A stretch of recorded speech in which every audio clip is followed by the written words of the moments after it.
I'll be informing you about the causes and effects of dropouts.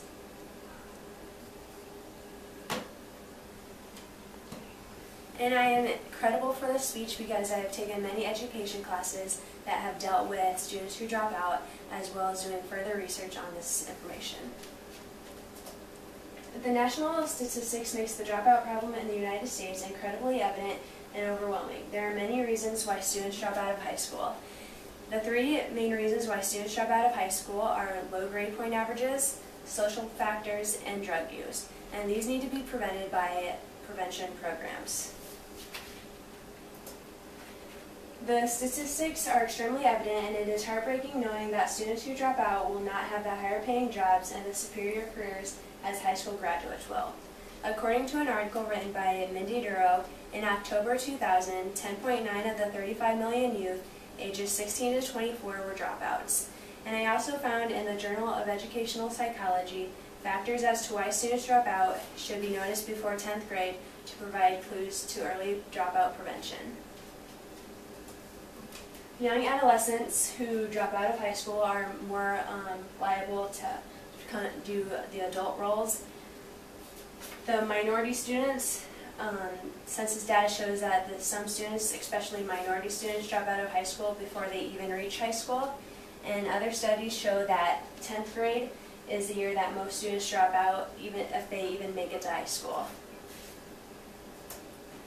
One of the reasons why students drop out of high school is because of poor grades. They have poor grade point average and fail the assessments that are given.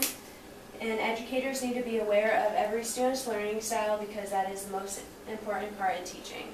And some students are bad test takers, and knowing they have to pass a test before they graduate will make them nervous and they will end up failing it. And then the other students who have to take this test will study harder and they'll be able to pass the test. Another reason why students drop out of high school is prior delinquents and drug users. When students are in school, they commit more crimes when they drop out, and students want the attention of others, and it is not a good way to act out. According to Newcomb, he states that their attitudes have been associated with low academic orientation, and experts say that after the students dropped out, they commit fewer delinquent acts. And I thought that was really a strength. After they dropped out of high school, they committed fewer delinquent acts. That's just crazy. Another reason why students drop out is teenage pregnancy. Teen births reduce the mother's completion of high school dramatically.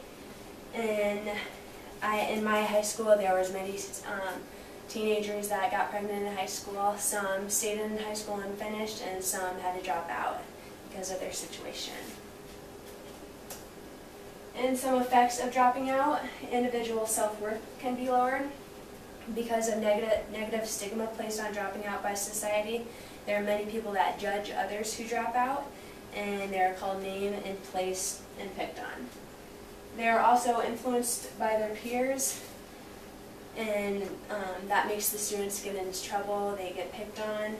And then moving to different schools can be challenging for students. If they move to a different school, they don't know anybody, they can get into the wrong group of people, and that can have a difference on the student.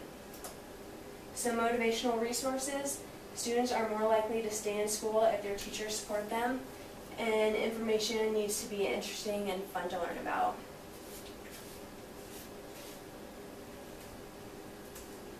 And I found this quote: "Until this time, the United States labor market has incorporated these lower skilled workers, but today the U.S. faces a new challenge of increasing global completion and the loss of jobs, especially lower skilled jobs, to less expensive overseas operations." And I found this Ingram. He said that educators need to find a way for students to stay in school so they can have an upright career. And today's society needs to push education and find out why students are dropping out.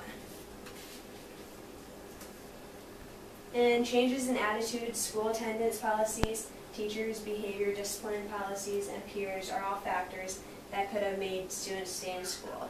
And about 68% of dropouts felt that something could have been done to make them stay in school. And I thought that was really interesting. Like 68% of those students thought there could be something that could have made them stay in school.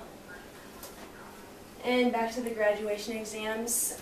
Some states, the Board of Education is requiring students to pass the graduation exam before they get their high school diploma. And for me, I'm a bad test taker, and I would hate to take a test before I had to graduate, because you have to keep retaking it and retaking it before you finally get your diploma. And the No Child Left Behind Act, it was implemented into classrooms in January of 2001, and right now the teachers are teaching to the test. They're not teaching what students need to know in their life, and if students get bad test results back, the teachers are blamed because they didn't teach them the right information. And students who drop out occasionally lead successful lives, And Henry Ford was named the most influential person of the 20th century by Times Magazine. And parents of the dropouts would not be impressed at their students' decision on dropping out, but if they invented something so effective, it could be worth it in the end. And in conclusion, the national dropout rate is extremely tremendous in the United States, and students are dropping out for many reasons. And dropout prevention programs are used to increase the number of students staying in school and the number of graduates in the United States. And the three main reasons why students drop out are drug use, social factors, and low grade point averages. And that's it. Thank you for watching.